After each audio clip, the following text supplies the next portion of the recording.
Hello, what's up mga kumpanyero?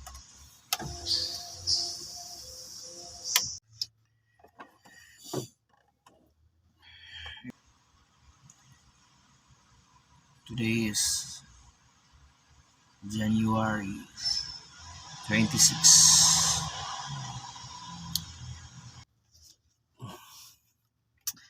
Pagpasensyahan nyo na, medyo makalat ang dito sa loob ng truck ko ngayon.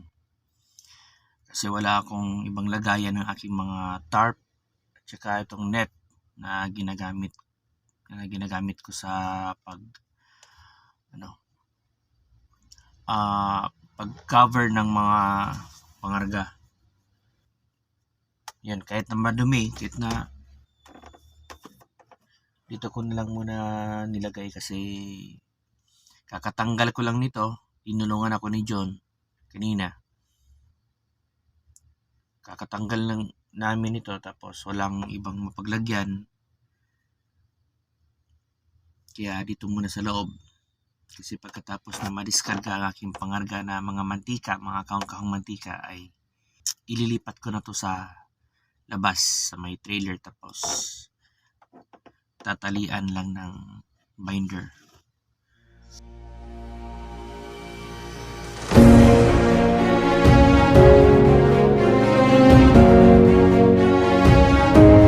One of the biggest trials of life is going abroad. It measures the endurance of your heart and faith. You do it not for yourself, but for those you love.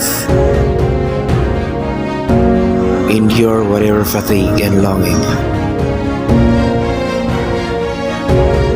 for the sake of the future.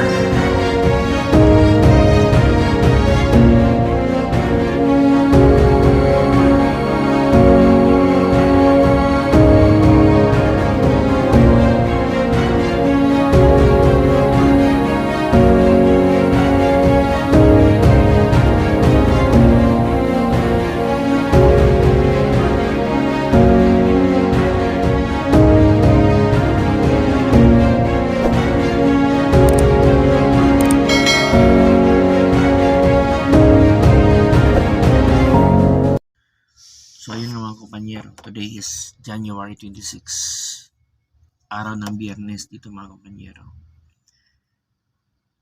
So may malungkot lang akong balita mga kumpanyero. Kasi nga itong isang kasama namin na taga Rizal, si Dan, ay pinauwi ng company namin.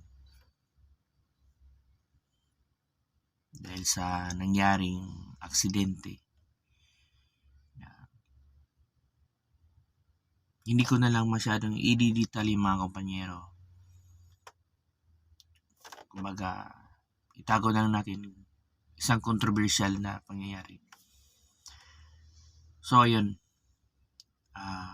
pinauwi,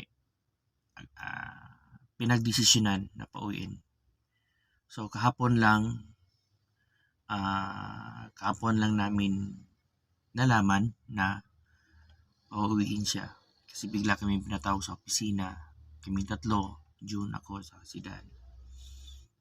Pauwi na siya bukas, madaling araw bukas, alas 4.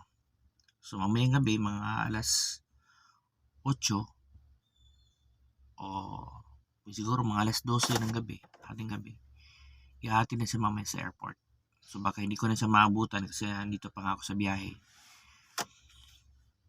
So ayun lang, nalungkot lang ako mga kumpanyero kasi hindi niya natapos yung isang kontrata. May isang taon lang siya. Sinipagan niya naman niya yung trabaho niya. Kaso lang, ganun nga. Kahit na gaano ka pa kasipag sa trabaho, kahit gaano iningatan yung trabaho mo, pag di mo hulaan yung desisyon ng company.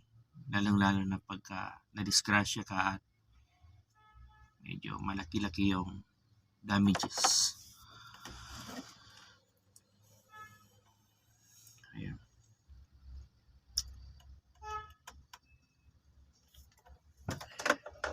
Atrasin muna tayo. Nakakalungkot lang mga kumpanyero kasi may plano sana siyang mag-stay dito na kahit 3 taon, 3 years para magkaroon lang ng magandang experience, maging tawag dito baon-baong experience para sa susunod na countries na gustong marating, gustong mapunta doon. Karga natin mga kumpanyero, mga kaong-kaong mantika, tapos nandito ako ngayon sa loob ng kanilang bodega. Papadiskarga tayo dito. Hindi ko na kuna ng videos paano yung loading tsaka pag lagay ko ng tarp.